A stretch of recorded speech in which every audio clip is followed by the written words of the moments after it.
it's Bailey and welcome back to my channel.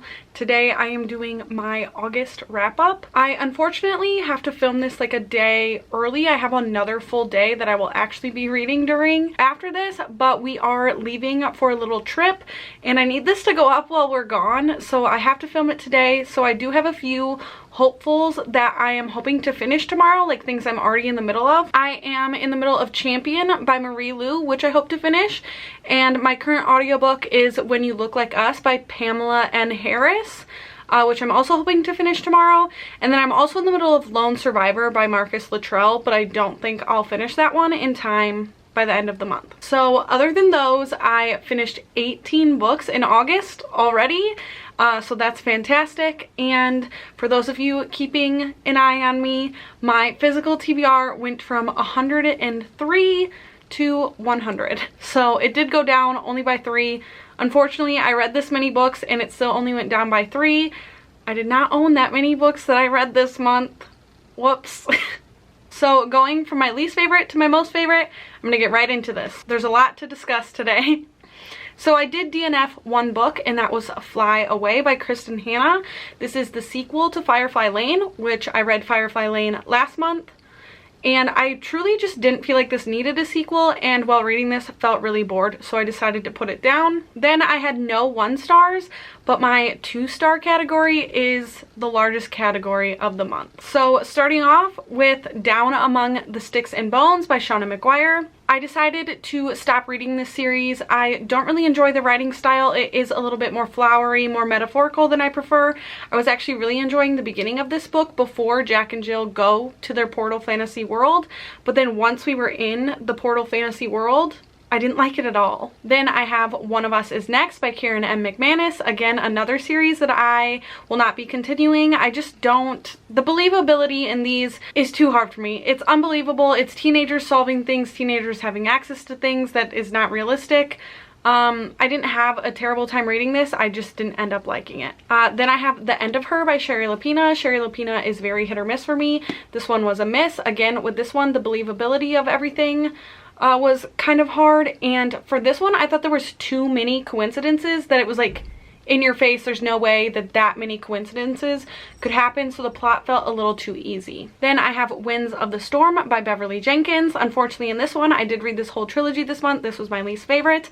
I just didn't find the like romance believable, or like believable that they were in love by the end. Then I have Enjoy the View by Sarah Morgenthaler. This is the 3rd book in the Moose Springs, Alaska series, and this was probably my least favorite just because of the setting. I usually in the series love the setting of Moose Springs, Alaska, and this one is set like they're doing a climb, like they're mountain climbing, and so being removed from the setting, which is what I love so much about the series, kind of made this one fall short for me. And lastly, for my 2 stars, I have Fallen by Karen Slaughter. I do love this like detective series, but this one, if you watch any of my vlogs, you'll know that this one had some problematic content in it that really dropped the rating for me. So I'm hoping that the continuing books in the series don't have that. Now for my 3 stars, starting with Every Heart a Doorway by Seanan McGuire. I was hopeful when I read this that like the continuing books could either make it or break it, so 3 stars was kind of middle of the road for me. This one was set at the like orphanage or whatever for the kids that go to these Portal Fantasy worlds, so it was interesting enough. Obviously then I continued later on in the month and decided I won't be continuing, but this first start, like, I didn't have a bad time. Again, these are short books. Then I have the novella, which is Snatched by Karen Slaughter, which is a continuation after Fallen, but not like enough here for me to decide whether the continuing books are good or not. This one is set in an airport and follows like a child kidnapping, so it was very interesting. It mostly follows a like pursuit and then an interrogation, so it was interesting enough. Then I have Through the Storm by Beverly Jenkins, which was the first book in this trilogy, and this one was honestly pretty enjoyable. For me, the timeline was just a little off. Like, it spanned more time than I wanted it to. And lastly, for my 3 stars, I have the book club pick for August, which was hosted by Nessa, and we read The Lost Causes by Alyssa Embry Schwartz and Jessica Kused Edding. And I landed on a 3 stars for this. It again falls into the YA mystery group of like just not believable that these teenagers would be the ones investigating this stuff.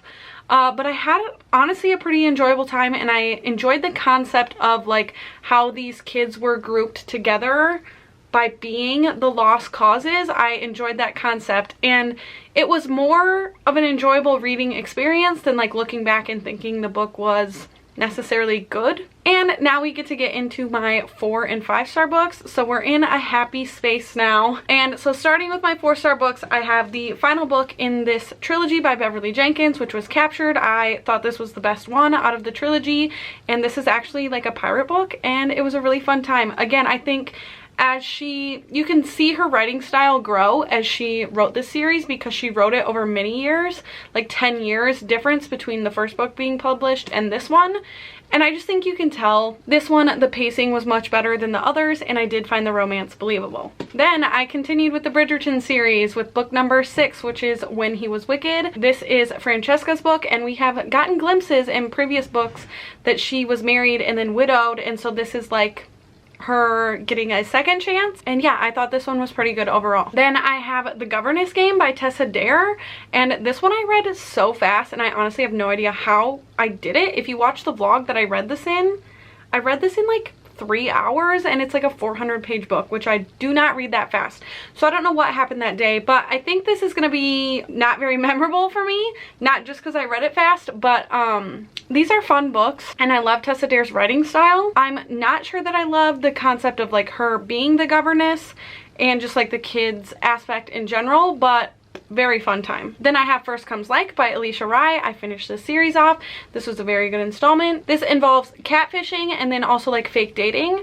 And again, this is another writing style that I think is just really fun and easy.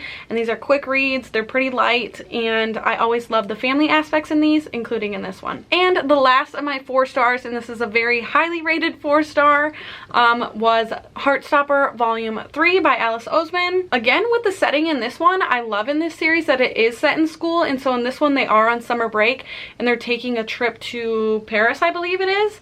And so what was missing for me in this was the setting, but I think that this story grows better and better with each installment. And I actually only had 2 5-star books this month, but here they are.